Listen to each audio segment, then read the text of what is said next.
Assalamualaikum warahmatullahi wabarakatuh. Halo sahabat Aleniaku sekalian dimanapun Anda berada. Selamat datang di channel Aleniaku Official. Bersama saya Banu Setiawan. Di sini kita akan bagi-bagi tips dan materi seputar kepenulisan. Terutama buat penulis pemula atau untuk sahabat sekalian yang baru mulai menyukai kegiatan tulis-menulis. Jadi kalau sahabat sekalian ingin terus dapat tips dan materi gratis dari channel ini, jangan lupa like video ini, klik subscribe, dan bunyikan lonceng notifikasinya. Oke? Yuk lanjut.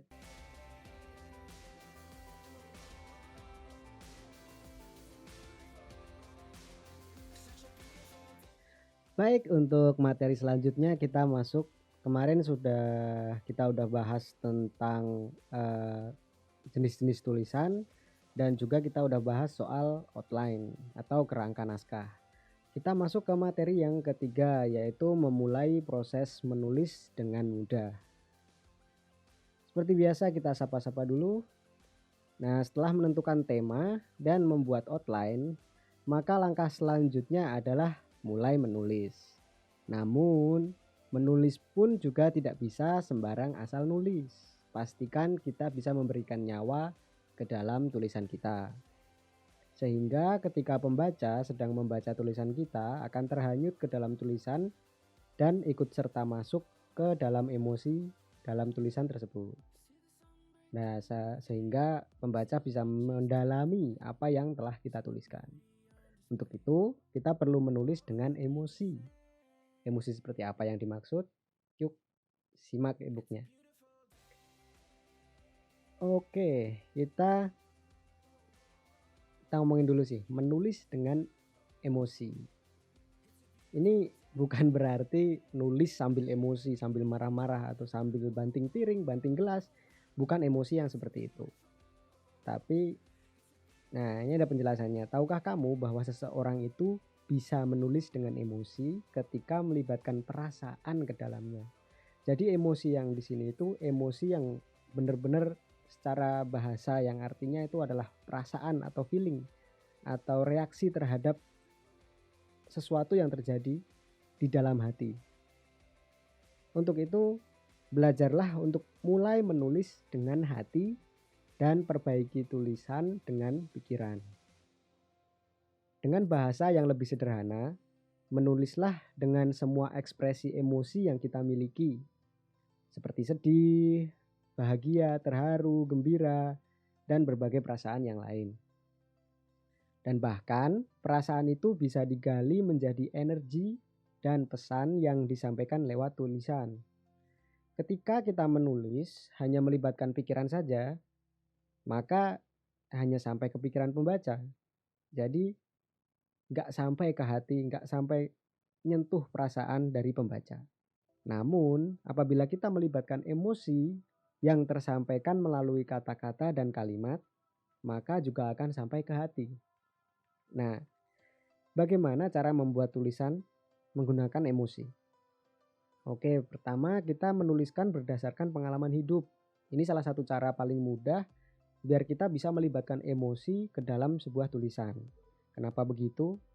Karena pengalaman ini bisa diambil baik dari dirimu sendiri atau dinamika kehidupan orang lain. Tapi kalau kita punya pengalaman hidup sendiri, tentunya kita secara pribadi tahu dan pernah merasakan dan tahu bagaimana rasanya hal yang terjadi dalam kehidupan tersebut.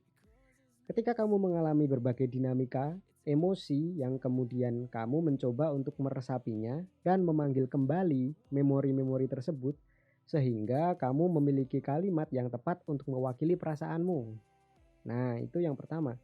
Karena kita yang merasakan, kita tahu gimana rasanya dan kita tahu gimana menceritakannya. Kalau kita nyeritain kisah hidup orang lain yang mungkin jauh dari kita, kita nggak benar-benar tahu saat dia mengalami kejadian itu gimana rasanya, kita akan sulit menemukan kalimat yang tepat untuk mewakili perasaannya tersebut. Nah, untuk itu bangkitkan kembali memorimu dan mulailah untuk menuliskannya. Terutama kalau masih pemula, enak banget pakai pengalaman sendiri untuk belajar nulis menggunakan emosi. Yang selanjutnya bisa tuliskan sesuatu yang sesuai dengan minatmu. Menuliskan sesuatu yang sesuai dengan minat sendiri sangatlah menyenangkan dan bahkan bisa lebih memudahkanmu dalam menulis. Nah, kalau kita punya minat, kita punya sesuatu hal yang kita benar-benar punya passion di dalamnya, itu akan lebih mudah karena kita tahu-tahu betul.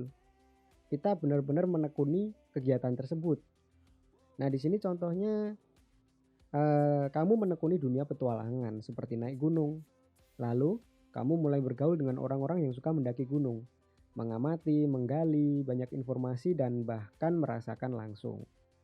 Nah, kalau sesuai contoh aja, kalau kita menekuni dunia petualangan, kita suka naik gunung, kita suka trekking, dan kita bergaul dengan orang-orang yang memiliki minat yang sama, kita akan lebih tahu, kita akan bisa memberikan cerita, kita bisa merangkai cerita dengan lebih detail, dengan lebih jelas, bahkan bagaimana perasaannya, bagaimana feelingnya.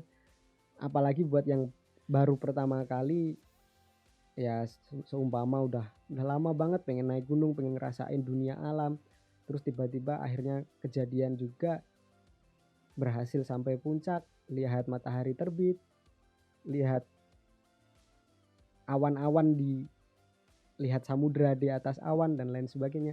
Itu feeling yang sangat penting saat menulis sebuah karya. Perasaan-perasaan itu yang apabila kita panggil memorinya, itu bisa memberikan nyawa terhadap tulisan.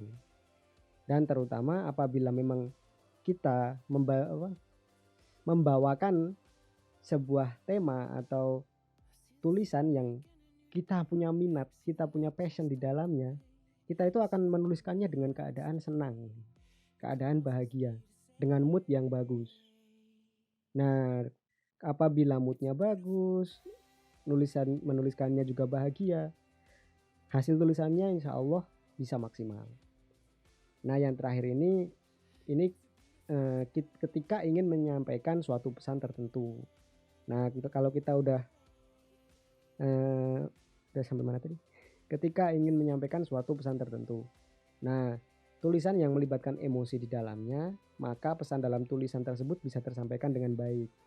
Saat kita udah selesai menuliskan naskah atau menuliskan cerita, dan kita ingin memberikan pesan yang benar-benar ingin bisa tersampaikan sampai ke dalam pembaca, nggak hanya sekedar dibaca, tapi juga bisa tersampaikan sampai ke hati pembaca. Nah, kalau ingin sampai menyentuh hati pembaca, tentunya sampaikanlah pesan dengan ekspresi perasaan yang baik supaya apa yang ditangkap oleh pembaca tidak ini saya nggak tahu, mungkin pas buat ebook ini agak sedikit capek atau gimana. Jadi pesan yang ingin kita sampaikan melalui naskah, apabila naskahnya itu pesannya itu nggak sampai ke dalam hati pembaca, ya pembaca itu nggak akan merasakan kesan dan dari pesan tersebut. Pesannya itu hanya akan masuk, dibaca, dan ya mungkin besoknya lagi dia udah lupa, nggak sampai ke hatinya, nggak terukir. Tapi apabila bisa kena sampai hatinya dengan membawa emosi, nah kalau kayak gitu, mau berbulan-bulan, mau bertahun-tahun, pesan itu akan terukir dalam hati pembaca dan nggak akan mudah dilupakan. Itulah kenapa penting untuk menulis menggunakan emosi. Nah, ini pentingnya menulis dengan emosi. Menulis dengan emosi yang dimaksud adalah tentang bagaimana memberikan nyawa ke dalam tulisan, supaya tulisan tersebut terlihat hidup dan bisa merasuk ke dalam emosional pembaca. Jadi ketika menulis, sebisa perasaan kita terlibat langsung ke dalam tulisan. Misal akan menulis cerita yang menyedihkan, maka kita harus bisa mengekspresikan rasa kesedihan itu melalui sebuah tulisan. Sehingga tulisan kita bisa menjadi lebih dalam dan penuh makna. Nah, di sini ada sedikit yang mau saya tambahkan, terutama mengekspresikan rasa kesedihan, bukan rasa kesedihan, mengekspresikan emosi ke dalam tulisan. Gimana sih kita mengekspresikan sebuah emosi ke dalam tulisan? Nah, ini tentunya kita harus menyentuh beberapa titik yang penting. Nah, cara menyentuh titik-titik agar orang itu bisa terbawa suasana, terbawa ke dalam naskah, ke dalam tulisan, hingga sampai dia bisa menerima perasaan dari pembaca, tentunya kita perlu menyentuh yang namanya panca indera. Kita harus menstimulasi panca indera pembaca agar dia bisa terbawa dan merasa seperti benar-benar di dalam isi naskah. Nah, gimana sih caranya menstimulasi panca indera agar pembaca itu bisa terbawa ke dalam naskah, ke dalam tulisan yang kita buat? Nah, ini contoh aja notepnya. Nah, ini contoh menulis dengan memanfaatkan panca indera. Nah, ini ada contoh yang pertama yang di atas ini.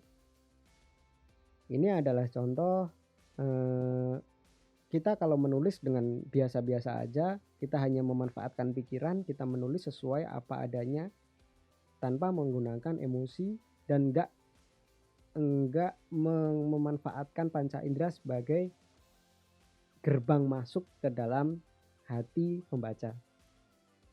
Ana melihatku dari seberang jalan. Ia melambai ke arahku dan mulai berjalan menghampiriku. Sesampainya di tengah jalan, sebuah sepeda motor melaju kencang dan menabrak Ana. Secara bentuk sebenarnya nggak ada yang salah. Paragraf kalimat ini benar-benar sesuai apa yang terjadi. Nggak ada yang salah dalam paragraf ini. Cuman gimana ya? Ada yang kurang gitu. Ini itu adalah insiden, musibah. Tapi karena menuliskannya lempeng, ya gitu aja. Kita nggak meresapinya, kita nggak merasakan apa yang dirasakan tokoh ini ketika insiden itu terjadi. Karena panca indera kita nggak terstimulasi, kita nggak merasakan, kita nggak ngelihat apa-apa, yang kita lihat cuma tulisan sebagai pembaca. Jadi gimana sih caranya agar insiden ini bisa kita ceritakan dengan lebih baik dan bisa perasaan dari tokoh tersebut tersampaikan ketika pembaca membaca tulisan kita. Nah, ini contoh yang kedua, ini menggunakan stimulasi panca indera. Ana melihatku dari seberang jalan. Ia melambai ke arahku sambil berteriak, "Hei, dari mana?" Sambil berjalan menghampiriku. Tiba-tiba terdengar suara deru mesin yang memekik. Benar saja, sebuah sepeda motor melaju kencang. Ciprak. Kecelakaan pun tak terhindarkan. Aku masih terdiam terpaku, tak percaya insiden itu terjadi di depan mataku. Nah, dari kedua bentuk tulisan ini bisa kita rasakan sendiri, bisa kita lihat sendiri mana yang lebih efektif mengajak pembaca untuk merasakan apa yang dirasakan oleh tokoh dalam cerita tersebut. Yang pertama, lempeng aja, hanya seperti informasi yang disampaikan. Tapi yang kedua, seolah kita itu menceritakan bukan dengan narasi, bukan dengan diceritakan dengan kalimat-kalimat, tapi kita juga seolah sebagai mengajak si pembaca itu menjadi tokoh utama. Seperti ia berada dalam tubuh si tokoh utama. Dia mendengar suara motornya, dia mendengar si Ana berteriak, dia mendengar suara decitan ban ketika mengerem, dan juga dia merasakan reaksi ketika insiden itu terjadi di depan matanya. Nah, ini adalah contoh bagaimana menulis menggunakan emosi dengan mengandalkan panca indera manusia sebagai titik-titik yang perlu disentuh agar pembaca itu bisa merasuk, bisa merasakan secara emosional apa yang ingin disampaikan oleh penulis. Oke, kita kembali ke e-book-nya. Nah, itu tadi penjelasan tentang bagaimana menulis secara emosi. Tentunya untuk menulis menggunakan emosi ini akan lebih signifikan untuk diperlukan dalam penulis yang genrenya fiksi. Kayak pengen bikin novel, bikin cerbung, dan lain sebagainya. Untuk yang non-fiksi, saya rasa ada sih beberapa yang perlu menggunakan emosi tersebut. Kayak contoh kita nulis esai, kita nulis biografi, mungkin perlu kita menyampaikannya menggunakan emosi karena seperti biografi kita menceritakan kehidupan orang. Nah, kita juga harus bisa membuat pembaca merasuki apa yang dirasakan oleh tokoh biografi tersebut agar pembaca benar-benar bisa mendapatkan pesan dari naskah tersebut. Tapi kalau untuk naskah non-fiksi seperti karya tulis ilmiah, terus berita, itu mungkin lebih penting faktualnya ketimbang emosinya. Jadi yang penting data, riset, faktanya, dan juga sumbernya itu jauh lebih penting daripada membawa emosi. Tapi bukan berarti emosi ini nggak perlu sama sekali untuk dipelajari. Baik teman-teman mau nulis fiksi, mau nulis non-fiksi, akan lebih baik jika teman-teman bisa mengekspresikan emosi ke dalam tulisan. Oke, itu saja yang bisa saya sampaikan dalam materi ketiga, yaitu proses menulis. Oke, saya akhiri. Wassalamualaikum warahmatullahi wabarakatuh.